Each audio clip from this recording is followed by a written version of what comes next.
Welcome back. The details. On his official social media account, President Abdel Fattah al-Sisi mourned with sincere and great sadness and sorrow UAE President Sheikh Khalifa bin Zayed Al Nahyan. The president said that late Sheikh Khalifa was one of the greatest Arab leaders who passed away after a long journey of giving, during which he offered a lot to his country, till the UAE has become a model for development and modernity in the region and the world. The president added that Sheikh Khalifa loved Egypt and was a loyal friend in all circumstances and conditions. The head of state offered condolences on behalf of the Egyptians to the UAE leadership and people for the great loss.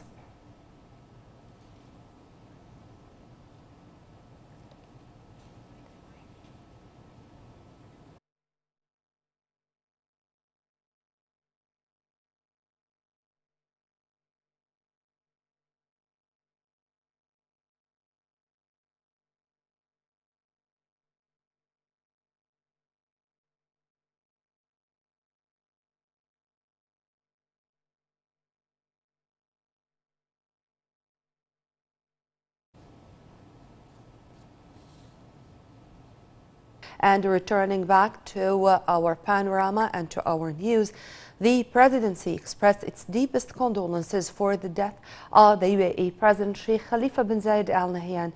The presidency affirmed that the late president was a wise leader who gave his life to his country and supported all Arab and Islamic nations. It also confirmed that Egypt will not forget Sheikh Khalifa's brotherly, supportive and strong stances side by side with Cairo in all situations and the fields of cooperation in all domains.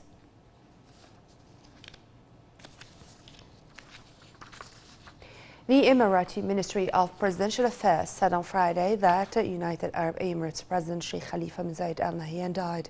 He was also ruler of Abu Dhabi Emirate. The ministry said in a statement on state media that the Ministry of Presidential Affairs mourns the UAE people, Arab and Islamic nations and the world, the death of the President, His Highness Sheikh Khalifa bin Zayed Al Nahyan.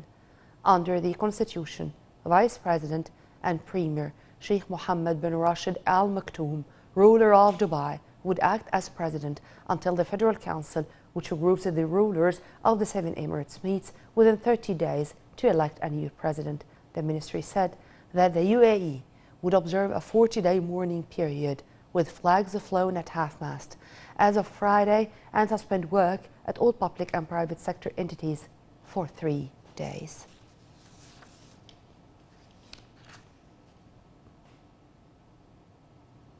Egypt top diplomat, Foreign Minister Sameh Shoukry, mourned on Friday Sheikh Khalifa bin Zayed Al Nahyan. Shoukry praised the late Sheikh Khalifa's leadership of the United Arab Emirates. Thank you very much. Allow me, first of all, to extend deepest condolences to the government and people of the United Arab Emirates for the just announced passing away of Sheikh Khalifa bin Zayed, President of the United Arab Emirates.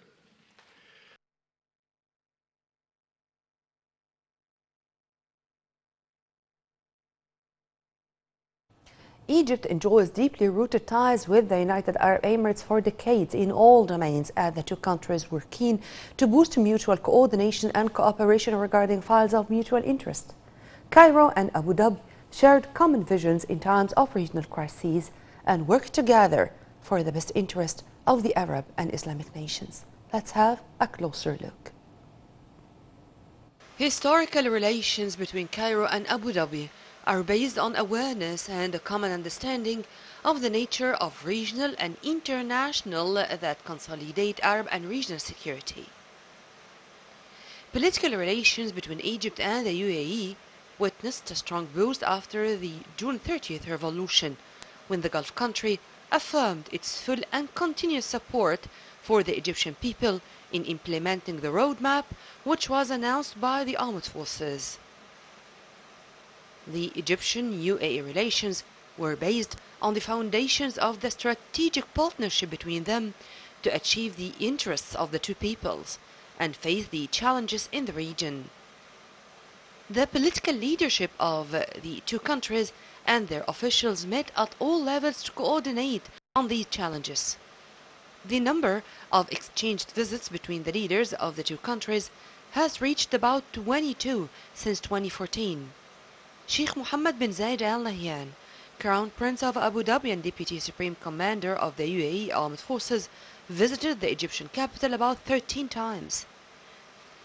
The Egyptian popular diplomacy also played a role in supporting relations with Abu Dhabi, where it expressed its appreciation and thanks for the UAE's position, which has backed Cairo in the fight against terrorism and extremist ideology. At the economic level, the UAE ranks first in terms of foreign direct investment in Egypt, as UAE direct investments reach about $15 billion. In return, Egypt is one of the UAE's largest trading partners, and the UAE market is the first destination for Egyptian exports. Recent years have also witnessed close coordination between the two countries on major issues such as the Palestinian, Iraqi, Lebanese, Libyan, Yemeni and Syrian issues. There is a great convergence in political visions and positions towards regional issues. Last November, Egypt, Saudi Arabia, the UAE and Jordan held a consultative meeting at the level of senior officials in the foreign ministries to discuss developments in the Syrian crisis and ways to settle in accordance with the Security Council Resolution number 2254 in a way that preserves Syria's unity and territorial integrity. Those were only some of the examples of the fruitful coordination and cooperation between Egypt and the United Arab Emirates.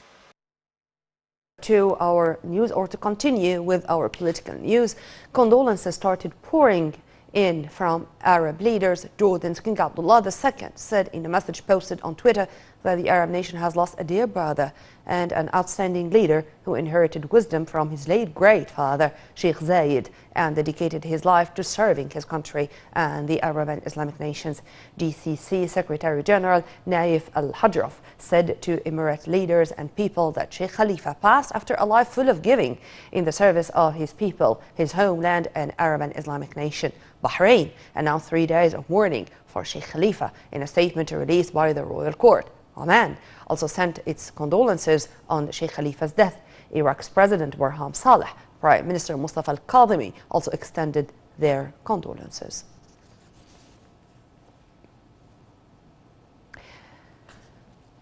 Arab League Secretary General Ahmed Abul Ghait mourned with deep sorrow late Sheikh Khalifa.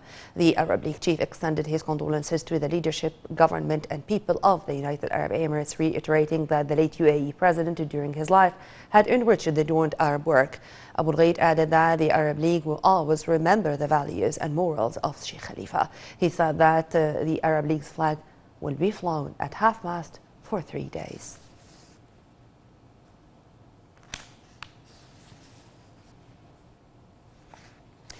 The 17th Egyptian-Tunisian Higher Committee meetings kicked off today under the chairmanship of both Prime Minister Dr. Mustafa Madbouli and his Tunisian counterpart Najla Boudin. Madbouli and Boudin inaugurated on Thursday the events of the Egyptian-Tunisian Economic Forum with presence of businessmen from both countries, where they focused on increasing investment prospects between the two countries. In his remarks to the forum, Madbouli said that the forum came at a very critical time considering the impact of the coronavirus and the Russian-Ukrainian war on the global economy. The Prime Minister highlighted the economic reforms undertaken by Egypt, including its positive reviews by international rating agencies. He also added that the trade exchange with Tunisia needed to be doubled, noting that he would discuss on Friday the issue of establishing a maritime trade line between both countries.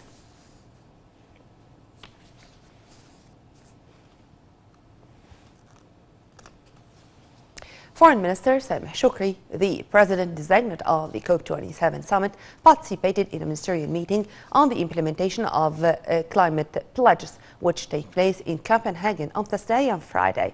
Shoukry noted that the meeting tackled the states' adherence to their commitments to protect climate. He added that the meetings resulted in 4 main topics to be tackled during Sharm el-Sheikh upcoming climate conference. The 2-day meeting is co-chaired by Egypt, the host country of the upcoming COP27, and the United Kingdom, the current president of the conference. Shukri held a tripartite meeting with Danish Minister of Climate and head of the COP26. The foreign ministry said the meeting represents an opportunity to discuss the necessary executive steps to push forward implementing pledges to combat climate change.